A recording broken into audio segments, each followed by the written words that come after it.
Just a few decades ago, the most modern residential buildings looked just like this concrete giant behind me.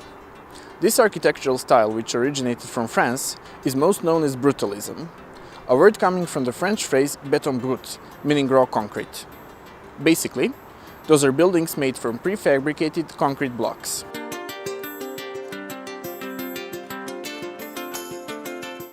From that time, we have advanced to some more modern styles that look like this, but most of the building principles remain the same.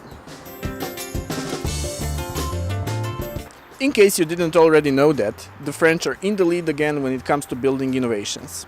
French companies like the one I'm reviewing today, Saint Gobain, are building all around the world. Here you can see this week's Sound Incentives Top 10 list.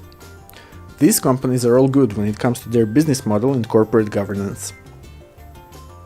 And here's the company I'm interested in, Saint Gobain. The ranks are okay, in general getting better. When it comes to building and civil engineering companies, especially the ones that work in housing all over the world, just like they say on their website, they can be affected by different factors across the countries. Just one example, for the last few years we have huge population movements here in Europe, which means that we need more housing. I found a press release regarding their 2016 financial report where they state that they have positive results of optimization and growth in emerging markets, as well as in France, where new build activities have recovered. And I believe that this trend of growth in new construction will continue, and in my opinion, this is a safe investment. As you already know, I'm not that good with finance, but by looking at the Obermatt ranks and researching a little bit about the company, you can make a decision for yourself too. My decision for this week is to invest in Saint Gobain. Ich habe zwei Bilder in meinem Sitzungszimmer hier bei der Obermatt AG. Ein Bild kommt von meinem Freund Martin Rötschi, der hat dieses Bild gemacht im Amazonas von einem amazonischen Krieger, also mit seinen Kumpanen auch hier. Und wenn ich das Bild anschaue, dann spüre ich starke Emotionen. Ich spüre Kraft, ich spüre Männlichkeit, ich spüre Angriffslust. Das ganze Emotionale in uns spüre ich in diesem Bild und das gefällt mir sehr gut. Und ganz ehrlich gesagt, als ich heute Morgen gehört habe, dass Milos, mein Video-Editor, Saint Gobain kaufen möchte, eine französische Zementfirma, habe ich mich ein bisschen so gefühlt wie dieser Mann hier. Gesagt, ich hasse diese Firma.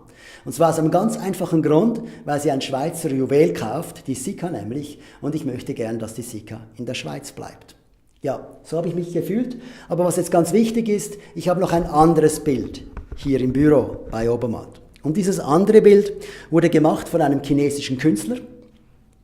Und der chinesische Künstler, ein Professor für Kunst in China, hat die arabischen Ziffern 1, 2, 3, 4, 5, 6 auf die arabische Art und Weise, auf die chinesische Art und Weise von rechts nach links aufgeführt. Und er hat dann auch noch die Zahlen 1, 2, 3, aufgeführt, die oft verwendet werden im Finanzbereich, weil sie viel, viel schwieriger zum Fälschen sind als die arabischen Zahlen. Und dieses Bild steht bei mir für die Rationalität, für das Rationale. Und ich empfehle Ihnen, bei Aktienanlagen auf das Rationale zu fokussieren, denn die Emotionen sind in diesem Bereich nicht besonders gut. Ich habe dann die Obermatt-Ränge angeschaut für Saint Gobain und ich muss feststellen, sie haben fantastische Ränge. Und ich habe mir dann gesagt, es ist ein Unternehmen in einem Bereich, den ich kaufen möchte und ich sehe ja nur die Hälfte der Story, also kaufe ich Saint Gobain, auch wenn es emotional momentan nicht so gut tut. Mal schauen, was es mit meinem Portfolio macht und ich wünsche Ihnen viel Mut bei Ihrem eigenen Investieren.